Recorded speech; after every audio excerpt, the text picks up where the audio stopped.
Samuel.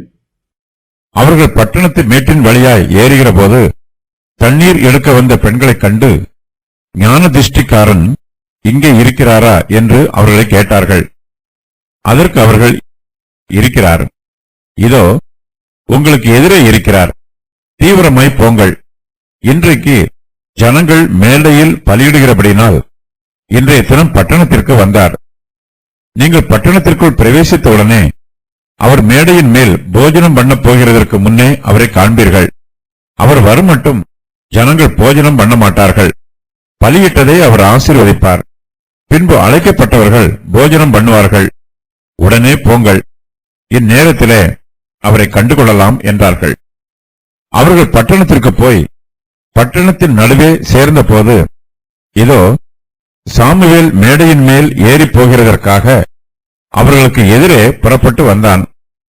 Saul வர ஒரு நாளுக்கு முன்னே கர்த்தர் சாமுவேலின் காது கேட்க, நாளை இந்நேரத்திற்கு பென்யமீன் நாட்டானாகிய ஒரு மனுஷனை உன்னிடத்தில் அனுப்புவேன். அவனை என் ஜனமாகிய இஸ்ரவேலின் மேல் அதிபதியாக அபிஷேகம் பண்ண கடவாய். அவன் என் ஜனத்தை பெலிஸ்தரின் கைக்கு நீங்களாக்கி இரட்சிப்பான்.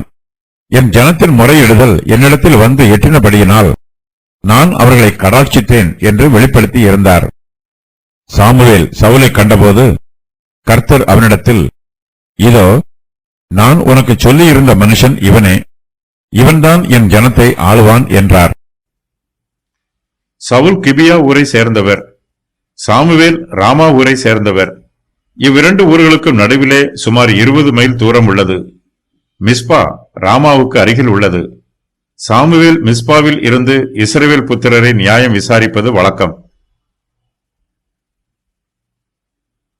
சவுலும் அவருடைய வேலைக்காரரும் சாமுவேலின் ஊராகிய ராமாவுக்கு போகிறார்கள். அவர்கள் பட்டணத்து மேட்டின் வழியாய் ஏறி போகிற போது தண்ணீர் எடுக்க வந்த பெண்களைக் கண்டு அவர்களிடத்தில் சாமுவேலை பற்றி விசாரிக்கிறார்கள். ஞான திருஷ்டிக்காரன் இங்கே இருக்கிறாரா என்று அவர்களை கேட்கிறார்கள். ராமா ஊரில் இருக்கிற கன்னி பெண்களுக்கும் சாமுவேலின் ஊழியத்தை பற்றி தெரிந்திருக்கிறது. சவுல் ராமாவுக்கு வந்திருக்கிற அந்த நாளிலே ஜனங்கள் மேடையிலே பலியிடுகிறார்கள். சாமுவேல் ராமாவிலே கர்த்தருக்கு ஒரு பலிபீடம் கட்டியிருக்கிறார். ஜனங்கள் இந்த பலிபீடத்தில் கர்த்தருக்கு பலி செலுத்துகிறார்கள். சாமுவேலும் சவுலும் சந்திப்பதற்கு கர்த்தர் ஆயத்தம் அணுகிறார். ஜனங்கள் ராமாவிலே மேடையிலே பலியிடுகிற நாளிலே சாமுவேல் ராமாவுக்கு வருவது வழக்கம். அவர் பலியிட்டதை ஆசீர்வதிப்பார். மேடையின் மேல் போஜனம் பண்ண போகிறதற்கு முன்பே சாமுவேல் அங்கே வந்து விடுவார். சாமுவேல் அங்கே வருமட்டும் ஜனங்கள் போஜனம் பண்ண மாட்டார்கள். அவர் பலியிட்டதை ஆசீர்வதித்த பின்பு அழைக்கப்பட்டவர்கள் போஜனம் பண்ணுவார்கள். இந்த சம்பவம் தண்ணீர் எடுக்க வந்த பெண்களுக்கும் தெரிந்திருக்கிறது. அந்த பெண்கள் சவுலிடம் இந்த செய்தியை சொல்லுகிறார்கள். உடனே போங்கள், இந்நேரத்தில் அவரை கண்டுகொள்ளலாம் என்று அந்த பெண்கள் சவுலுக்கு சொல்லுகிறார்கள். இஸ்ரவேல் ஜனங்கள் ராமாவிலே கர்த்தருக்கு பலியிடுகிறார்கள். அவர்கள் பலியிட்டதை அன்பின் விருந்தாக போஜனம் பண்ணுகிறார்கள். அவர்கள் அங்கே பலியிட கூடி வந்திருக்கிறார்கள். ராமாவிலே கர்த்தருக்கு ஆராதனை நடைபெறுகிறது. பலிகளை செலுத்தும் போது சாமுவேல் அந்த பலிகளை ஆசீர்வதிக்க வேண்டும். ஆசீர்வதிப்பதற்கு முன்பு பலியும் செலுத்த மாட்டார்கள். பலி செலுத்தியதை புசிக்கவும் மாட்டார்கள். தண்ணீர் எடுக்க வந்த பெண்கள் சொன்ன பிரகாரமாக சவுலும் அவருடைய வேலைக்காரரும் பட்டணத்திற்கு போகிறார்கள். அவர்கள் பட்டணத்தின் நடுவே சேர்ந்தபோது இதோ சாமுவேல் மேடையின் மேல் ஏறி போகிறதற்காக அவர்களுக்கு எதிரே புறப்பட்டு வருகிறார். ராமாவில் உள்ள மேடை அந்த பட்டணத்திற்கு ஒரு ஜெப ஆலயம் போல இருக்கிறது. கர்த்தர் சாமுவேலுக்கு ஏற்கனவே சவுலை பற்றி வெளிப்படுத்தி இருக்கிறார். சாமுவேல் ஒரு ஞான திருஷ்டிக்காரர். ஆகையினால் தன்னுடைய ஜீவியத்திலும் மற்றவர்களுடைய ஜீவியத்திலும் என்ன நடைபெறும் என்பதை அவர் ஏற்கனவே அறிந்து வைத்திருக்கிறார். சவுல் வர ஒரு நாளுக்கு முன்னே கர்த்தர் சாமுவேலின் காது கேட்க, நாளை இந்நேரத்திற்கு பென்யமீன் நாட்டானாகிய ஒரு மனுஷனை உன்னிடத்தில் அனுப்புவேன். அவனை என் ஜனமாகிய இஸ்ரவேலின் மேல் அதிபதியாக அபிஷேகம் பண்ண கடவாய். அவன் என் ஜனத்தை பெலிஸ்தரின் கைக்கு நீங்களாக்கி ரட்சிப்பான். என் ஜனத்தின் முறையிடுதல் என்னிடத்தில் வந்து எட்டினபடியால் நான் அவர்களை கடாட்சித்தேன் என்று வெளிப்படுத்தி இருந்தார். கர்த்தர் தம்முடைய செய்தியை பல வழிகளில் வெளிப்படுத்துகிறார். கர்த்தர் காதில் கேட்கும் பிரகாரமாக மெதுவாகவும் பேசுவார். எல்லோரும் கேட்கும் பிரகாரமாக பலத்த தொனியிலும் பேசுவார். சவுலை பற்றி கூறப்பட்ட தீர்க்க தரிசனத்தின் விவரம் வருமாறு: நாளைக்கு இது நிறைவேறும், நாளைக்கு இந்நேரத்தில் இது நிறைவேறும். கர்த்தர் கிரியை செய்கிறார், கர்த்தர் அனுப்புகிறார், சாமுவேலிடத்தில் அனுப்புகிறார். சவுல் என்னும் ஒரு மனுஷனை அனுப்புகிறார். சவுல் பென்யமீன் நாட்டான். சவுலை என் ஜனமாகிய இஸ்ரவேலின் மேல் அதிபதியாக அபிஷேகம் பண்ண கடவாய். சவுல் இஸ்ரவேல் ஜனத்தை பெலிஸ்தரின் கைக்கு நீங்களாக்கி ரட்சிப்பார். சவுல் இஸ்ரவேல் ஜனத்தை ஆளுவார்.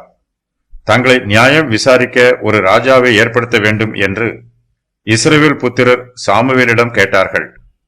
கர்த்தர் சவுலை அவர்களுக்கு ராஜாவாக கொடுத்திருக்கிறார்.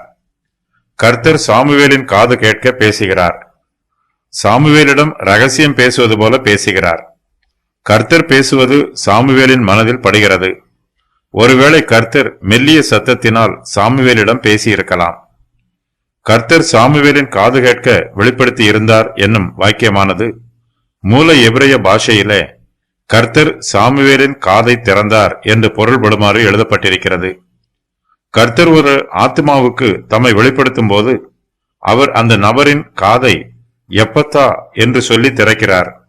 எப்பத்தா என்னும் வார்த்தைக்கு திறக்கப்படுவாயாக என்று அர்த்தம். மோசேயின் ஆகமங்கள் வாசிக்கப்படும் போது இந்நாள் வரைக்கும் முக்காடு அவர்கள் இருதயத்தின் மேல் இருக்கிறது. அவர்கள் கர்த்தரிடத்தில் மனம் திரும்பும் போது அந்த முக்காடு எடுபட்டு போம். 2 கொரிந்தியர் 3:15-16. தங்களை நியாயம் விசாரிக்க ஒரு ராஜாவை ஏற்படுத்த வேண்டும் என்று இஸ்ரவேல் புத்திரர் சாமுவேலிடம் கேட்டது கர்த்தருக்கும் விசனமாய் இருக்கிறது. ஆனாலும் கர்த்தர் அவர்களுடைய வேண்டுகோளை ஏற்று அவர்களுக்கு சவுலை ராஜாவாக ஏற்படுத்துகிறார். கர்த்தர் இஸ்ரவேல் ஜனங்களை குறித்து மிகுந்த கரிசனையோடும் அன்போடும் பேசுகிறார். கர்த்தர் இஸ்ரவேல் ஜனத்தை பற்றி குறிப்பிடும் போதெல்லாம் என் ஜனம் என்று அன்போடு சொல்லுகிறார். இஸ்ரவேல் ஜனங்கள் கர்த்தருக்கு கீழ்ப்படியாதவர்களாய் இருந்தாலும், கர்த்தருடைய பிரமாணங்களுக்கு மீறுகிறவர்களாய் இருந்தாலும், கர்த்தரை விட்டு விலகி போகிறவர்களாய் இருந்தாலும், கர்த்தர் அவர்களை என் ஜனம் என்று அன்போடு அழைக்கிறார். கர்த்தர் இஸ்ரவேல் ஜனத்திற்கு சவுலை அதிபதியாக நியமிக்கிறார். அவனை என் ஜனமாகிய இஸ்ரவேலின் மேல் அதிபதியாக அபிஷேகம் பண்ண கடவாய் என்று கர்த்தர் சாமுவேலுக்கு சொல்லுகிறார். இஸ்ரவேல் ஜனங்கள் கர்த்தருடைய சித்தத்திற்கு விரோதமாக ஜெபம் பண்ணினாலும் கர்த்தர் அவர்களுடைய ஜெபத்திற்கு செவி கொடுக்கிறார்.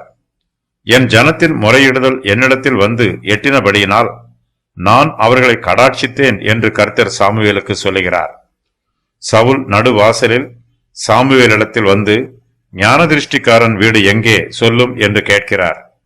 சாமுவேல் சவுலை கண்டபோது கர்த்தர் சாமுவேலிடத்தில், இதோ நான் உனக்கு சொல்லியிருந்த மனுஷன் இவனே, இவன்தான் என் ஜனத்தை ஆளுவான் என்று சாமுவேலின் காது கேட்க சொல்லுகிறார். கர்த்தர் சாமுவேலிடம் சவுலை பற்றி ஏற்கனவே சொல்லி இருக்கிறார். இப்போது இந்த மனுஷன்தான் சவுல் என்பதை கர்த்தர் சாமுவேலுக்கு உறுதி பண்ணுகிறார். கர்த்தர் சாமுவேலிடம் பேசுகிறார். புதிய ஏற்பாட்டு காலத்தில் பவுலையும் அனனியாவையும் பேதுருவையும் கொர்நேலியுவையும் கர்த்தர் இவ்வாறே வழிநடத்தினார். கர்த்தர் சாமுவேலுக்கு சவுலை பற்றி பிரத்யட்சமான வார்த்தைகளை பேசுகிறார். சாமுவேலுக்கு சவுலை பார்த்தவுடன் திருப்தி உண்டாயிற்று. கர்த்தர் சாமுவேலிடம், இவனே, இவன்தான் என் ஜனத்தை ஆளுவான் என்று மிகவும் தெளிவாக சவுலை பற்றி சொல்லுகிறார்.